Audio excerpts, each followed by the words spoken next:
Perdón, estoy en un lugar con mucho eco, una disculpa. Al igual que a millones de personas alrededor del mundo, la llegada del coronavirus cambió todos mis hábitos. No ha sido fácil adaptarme a lo que los terraplanistas llaman el nuevo orden mundial, pero a pesar de todo, he logrado seguir con mis actividades normales. Bueno, casi normales.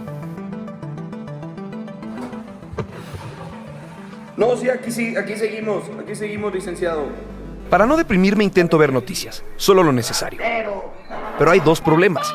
Me hacen llorar más que el episodio en el que le dicen ratero al Chavo del Ocho, y dos, que el bombardeo de información es constante y en ocasiones de dudosa calidad. Oye, mijito, cuidado.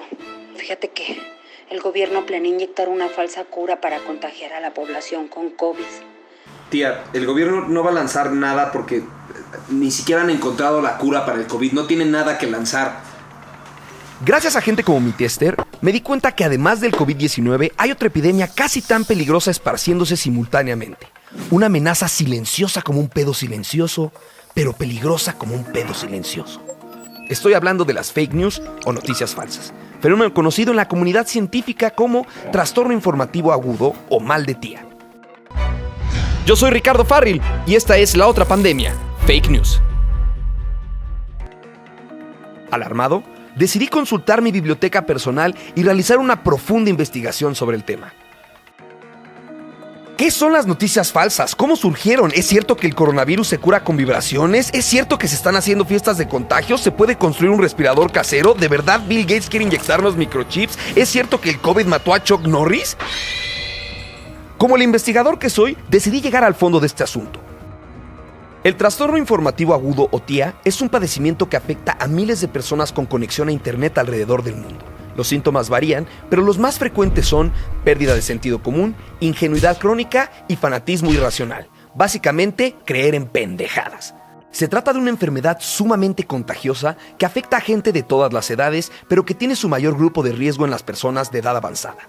Los principales propagadores de esta enfermedad son los pacientes asintomáticos, que comparten las notas falsas sin leerlas y dejándose llevar solamente por el encabezado. Como pueden ver, esta gráfica no tiene nada que ver con lo que estoy diciendo, pero ¿a poco no se ve bastante profesional? Vean nomás qué gráficos. Se rifó el diseñador.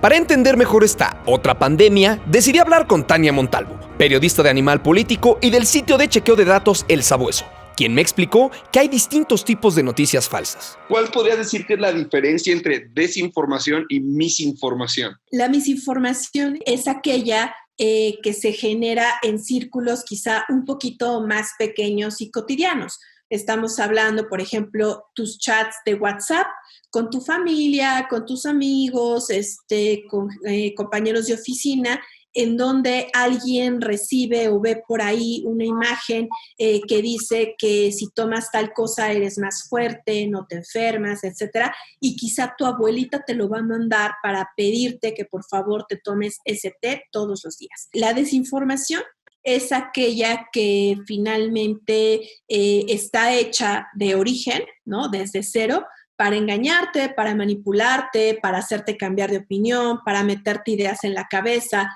para afectar tu voto ciudadano, por ejemplo, ¿no? Para que tomes una decisión política o como ciudadano. De unos años para acá, las noticias falsas se han convertido en una de las herramientas favoritas de los políticos del mundo a la hora de hacer campaña. Empresas como la consultora Cambridge Analytica, por ejemplo, utilizaron datos privados de usuarios de Facebook, City Esther, de tu querido Facebook, para clasificar sus perfiles psicológicos y personalizar mensajes, muchos de ellos con información falsa o manipulada. Los servicios de la ahora extinta Cambridge Analytica fueron usados por políticos y gobiernos de más de 200 países, incluido México. ¡A huevo que sí! Él es Leopoldo. Leopoldo estuvo recientemente internado debido a un cuadro grave de trastorno informativo agudo, TIA. Aunque no sabe bien cómo se contagió, sospecha que fue a través de una cadena de WhatsApp que le mandó su cuñado Adolfo en el grupo de la familia. Ahora ya está recuperado, pero el médico le ordenó quedarse en casa y hacer una cuarentena de internet y redes sociales, además de utilizar un casco especial para no contagiar a otras personas. Y no hablar con su cuñado Adolfo. Leopoldo, muchísimas gracias por darnos la bienvenida. Sabemos que acaban de darte de alta, entonces era un poquito más complicado para ti, pero bueno, aquí estás con nosotros, gracias. No, muchas gracias a ti por la oportunidad y más que nada felicidades por el programa. Perdón, no sé ustedes allá, pero yo no alcanzo a escucharlo. No sé si sea la máscara. Creo que ahora sí, ya que estamos en confianza, ¿no? Cuéntanos, ¿cómo empezó todo? Bueno, pues la verdad es que todo empezó muy sencillo. Entré a un grupo de WhatsApp con mi familia y primero ya sabes, ¿no? Memes de buenos días, buenas tardes, jijiji, jojojo.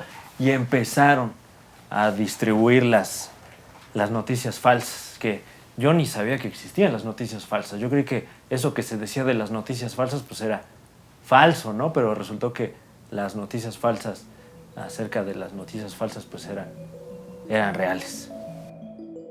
Un día Leopoldo empezó a recibir las noticias de su tía. Las primeras que llegaban no se veían tan exageradas. Había una que decía que se podía evitar el COVID tomando mucha vitamina D y otra que recomendaba vaporizaciones de eucalipto para despejar las vías respiratorias. Las primeras semanas no tuvo problemas, pero luego empezó a engancharse con noticias cada vez más ridículas y a tener ataques de pánico. En su paranoia, Leopoldo salió a destruir unas antenas de 5G de la colonia, pero se dio cuenta que en México solamente hay antenas de 4G. Del puro coraje, igual las derribó. Y lo peor es que no pudo pedir un Uber porque misteriosamente no tenía señal de celular, lo que desencadenó más teorías en su cabeza. Después del incidente con las antenas, Leopoldo decidió hablar con su médico. Una noche se despertó sudando y gritando. Su tía le acababa de mandar una noticia que aseguraba que en los hospitales públicos le estaban robando el líquido de las rodillas a los enfermos.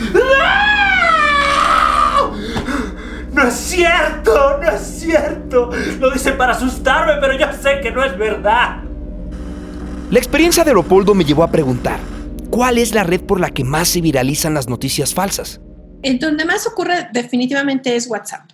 O sea, en WhatsApp se juntan varios fenómenos que permiten, o sea, que la desinformación crezca y crezca y crezca, ¿no? O sea, por un lado es una red privada, ¿no? Es decir, o sea, Facebook, Twitter son redes públicas, redes abiertas, y entonces eso permite primero, en un ejercicio de verificación, poder rastrear el origen, ¿no? O sea, yo puedo saber cuál fue el primer tweet, quién subió el primer video. ¿Quién fue el primer mentirosito? O sea, en WhatsApp no sabes de dónde vino, ¿no? Es decir, o sea, yo puedo saber que a mí me lo pasó mi vecino del 404, pero no sé y no hay manera de averiguar cómo se hizo la cadena y por lo tanto saber el verdadero tamaño que tiene la desinformación.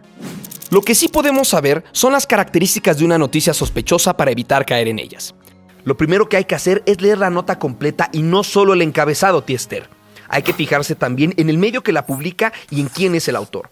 No hay que ser un genio para ubicar un medio chafa. Por lo general tienen nombres chafas y están repletos de publicidad chafa, de productos chafas como cremas reductoras o teorías de actores muertos que siguen vivos. En conclusión, chafas. Es muy recomendable buscar si otros medios o fuentes están reportando lo mismo, revisar la fecha de la nota para verificar que no sea antigua, asegurarse de que no sea una noticia de sátira y evitar compartirla si no estamos seguros de que es real o si viene de un sitio chafa. Algunas de estas noticias pueden parecer graciosas y hasta cierto punto inofensivas, pero muchas de ellas tienen consecuencias en la vida real. En algunos lugares en México, por ejemplo, han llegado a quemar patrullas de policía y carrozas fúnebres por miedo a que los contagien. Hay hospitales donde los médicos han sido agredidos por personas que los acusan de haber matado a sus pacientes y en internet muchos usuarios han pedido la muerte de Bill Gates. O sea, sí se mamó con Windows Vista, pero no es para tanto, oigan. El sujeto lleva más de 10 años intentando erradicar la malaria. ¿Por qué querría esparcir un nuevo virus? Recomiendo también hacer una cuarentena de redes sociales, evitar grupos de WhatsApp de más de 50 personas. 49 ya es jugarle mucho al... Ay, perdón. Es el Adolfo. ¿Qué pedo, cuñado? ¿Ya viste que ahora sí van a cobrar el WhatsApp? No más, se pasan de ver. No le voy a contestar, El trastorno informativo agudo es un tema serio y peligroso. Lo que más me preocupa es que cómo hacemos o cómo vamos a lograr para que realmente la ciudadanía comprenda que la desinformación tiene consecuencias. Creo que lo más importante es que logremos que que la gente comprenda que no se trata de lo voy a mandar por si las dudas. No, es por si las dudas, porque no sé si es verdadero, mejor no lo mando. Pues ahí lo tienen. Ya no hay pretexto. ¿Verdad, Leopoldo? Ya no hay pretexto. Ahí está. Pues gracias por ser parte de esta pieza y en la compra de 24 rollos de papel de baño te hacen una prueba de COVID gratis en el Costco. ¿A alguien más le interesa eso? Yo sí voy a ir. Podemos hacer wrap-up. Pues cómo no, vamos. Déjale, digo a mi cuñado, el Adolfo.